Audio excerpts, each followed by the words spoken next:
on my way down. So, all right, so I'm in the laundromat. I just had a shower. We're hanging out. I got a new pal. We're talking aliens. Your name for the record, sir? I'm Dan. Dan, I'm Dan. All right, so we're talking a little bit about stuff that you might have seen that you didn't understand. What did you see? Oh, well, see, in '09, I was deer hunting. I was on the river, and a spacecraft came down the hill. This is on, would have been October the 9th. Okay. No, 10th, October the 10th, that evening, because the 9th was when they nuked that crater on the moon. Okay. And then I saw it the next night, and it came down the mountain, and I ran out in the river in my underwear and sat there, and it came right down in front of me. It was doing it on purpose. It was showing me this ship, and it was so beautiful. I mean, and there was a full harvest moon over my left shoulder. You could read a book, it was so bright. Wow. And it was extraordinary. So, okay, a lot of people don't know. What would you say to somebody who doesn't know? Like they always say, look up. Right? Look up.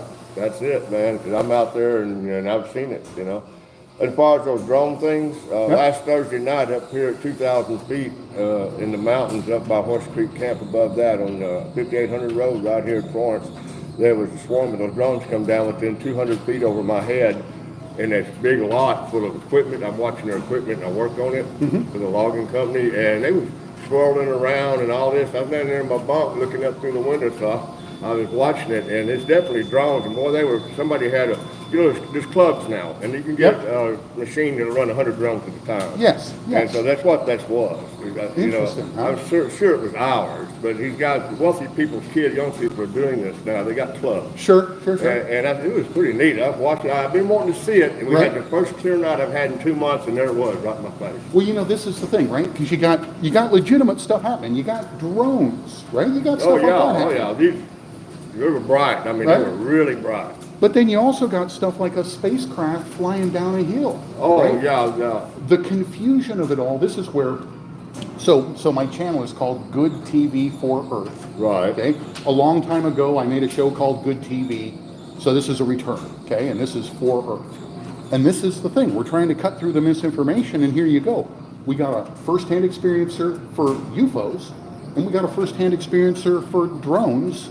So, okay, if you're me, is it worth going to California to pursue this? Should I be doing this? Well, if you have the dollars and if they've got if it's happening, it's worth it, I think. Yeah. I do.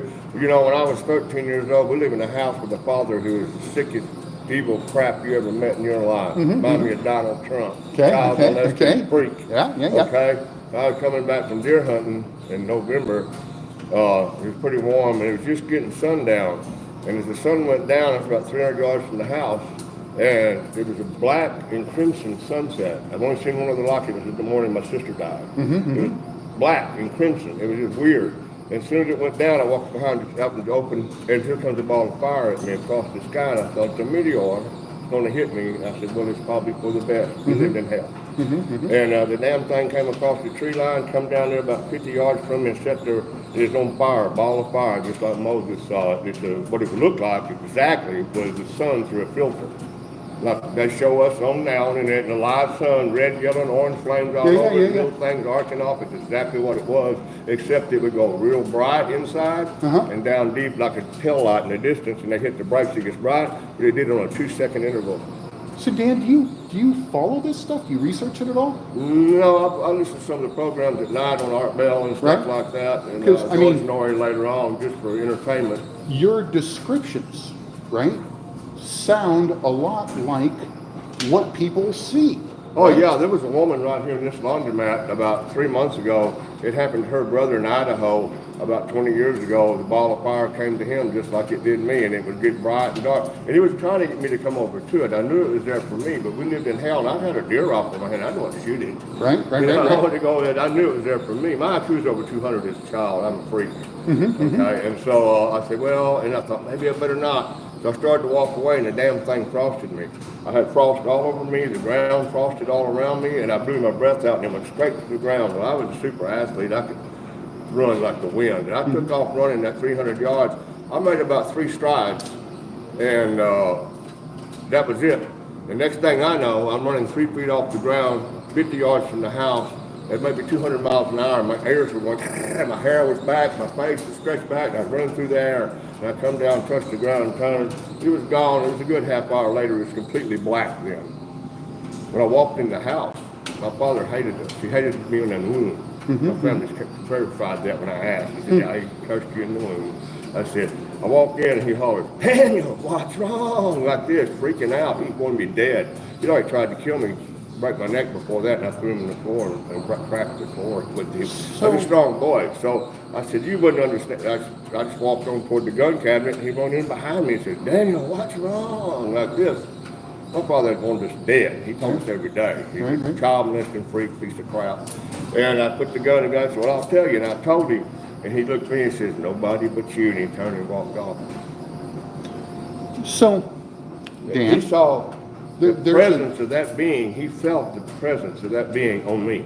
He felt it when I walked in the house. There's a theory that says some attract or are followed or are particularly adept in see. So do you think they've been hanging out with you for a long time? Oh, yeah. Oh, yeah. So we're getting a shower. We're in the 37th Street lobby. We're hanging out. We're hearing a fantastical tale. Here's the thing. You know, I'm not telling you they're real. What I'll tell you is this. Do your own research, right? Go look for yourself.